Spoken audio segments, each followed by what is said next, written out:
ایک دفعہ حضرت علی رضی اللہ تعالی عنہ شیر خدا کے ہی بیٹے تھے، تو ایک شخص حضرت علی رضی اللہ تعالی عنہ کے پاس آیا اور عرض کیا، یا علی رضی اللہ عنہ، میں نے سنا ہے آپ کی جو تلوار ہے ذوالفقار، یہ پہاڑ کو بھی چیر دیتی ہے، کیا یہ بات صحیح ہے؟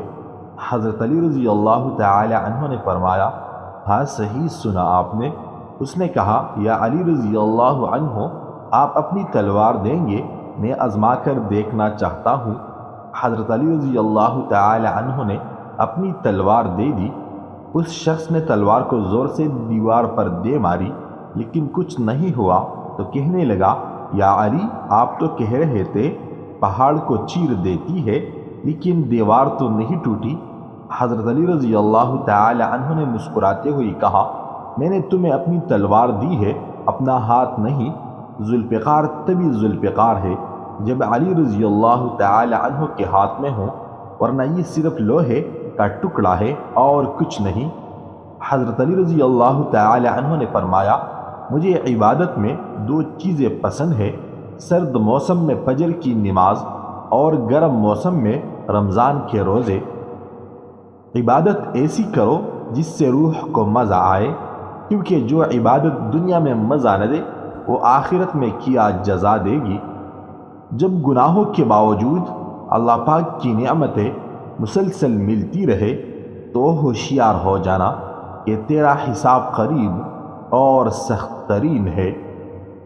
ایک دن امیر المؤمنین حضرت علی رضی اللہ تعالی عنہ مسجد کے دروازے پر اپنے خچر سے اترے تو آپ نے اپنا خچر حفاظت کے خیال سے ایک شخص کے حوالے کیا اور مسجد میں تشریف لے گئے۔ آپ کے جانے کے بعد اس شخص کے دل میں خیانت آ گئی اور اس نے آپ کے خچر کی لگام نکالی اور فرار ہو گیا۔ حضرت علی رضی اللہ تعالی عنہ نماز سے فارغ ہو کر جب مسجد سے باہر تشریف لائے تو آپ کے ہاتھ میں 2 درہم تھے۔ یہ 2 درہم آپ خچر کی نگہبانی کرنے والے شخص کو بطور معاوضہ دینا چاہتے تھے، لیکن آپ نے دیکھا کہ خچر بغیر لگام کے خالی کڑا ہے۔ بہرحال آپ بغیر لگام کے خچر پر سوار ہو کر گھر پہنچے اور اپنے غلام کو 2 درہم دیے کہ وہ بازار سے دوسری لگام خرید لائے۔ غلام بازار گیا، اس نے وہی لگام ایک شخص کے ہاتھ میں دیکھی۔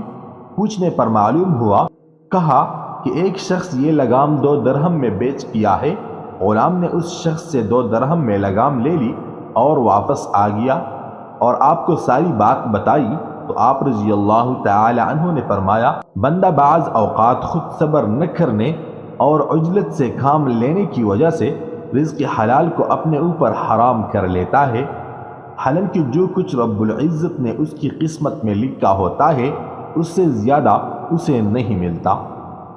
حضرت علی رضی اللہ تعالی عنہ کا فرمان ہے، چیزوں کی شکایت کبھی نہ کرنا، اپنی قسمت کی، اولاد کے سامنے اپنے بڑوں کی، اپنا ذاتی مکان نہ ہوتے ہوئے اس کی تنگی کی، بھول کر بھی اپنے ماں باپ یا استاد کی، غیر کے سامنے اپنے دوست کی، رخصت کرنے کے بعد اپنے مہمان کی۔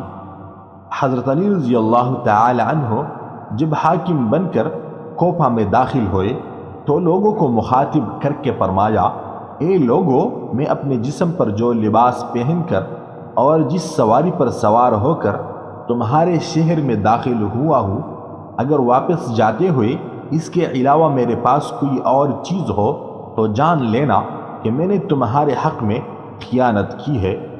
3 چیزیں انسان کو اللہ پاک سے دور کرتی ہے: اپنے اعمال کو زیادہ سمجھنا، اپنے گناہوں کو بھول جانا، اپنے آپ کو سب سے بہتر سمجھنا۔ فرمان علی ہے، بے وقوف ترین انسان وہ ہے جو اپنی بد کلامی پر فخر کرے، سختیاں اور پریشانیاں اپنی انتہا کو پہنچ جائے تب بھی فراخی اور کامیابی کی امید رکھو۔ جب تمہیں اپنے اوپر سختیاں اور پریشانیاں نظر آئے تو اللہ پاک کو یاد کرو اور اسی سے مدد مانگو تاکہ تمہارے مشکلات دور ہو جائے، اور جب مشکلات دور ہو جائے تو اللہ پاک کا شکر ضرور ادا کرو۔ اپنے گھروں میں کبوتر رکھو، کیونکہ حضرت نوح نے کبوتر کو پسند کیا تھا اور اسے دعا بھی دی تھی۔ کسی اور پرندے پر اتنا پیار نہیں آتا جتنا کبوتر پر آتا ہے۔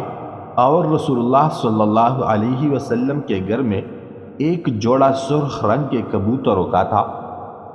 اس شخص کو دوست مت بناؤ جو کسی محفل میں آپ کو شرمندہ کرنا چاہے، وہ مذاق میں ہی کیوں نہ ہو۔ ہمیشہ ایسے شخص کو چنا کرو جو آپ کو عزت دے، کیونکہ عزت محبت سے کہیں زیادہ خاص ہوتی ہے۔ اپنا کردار بنانے میں اتنا مشغول ہو جاؤ کہ دوسروں پر تنقید کرنے کا وقت ہی نہ ملے۔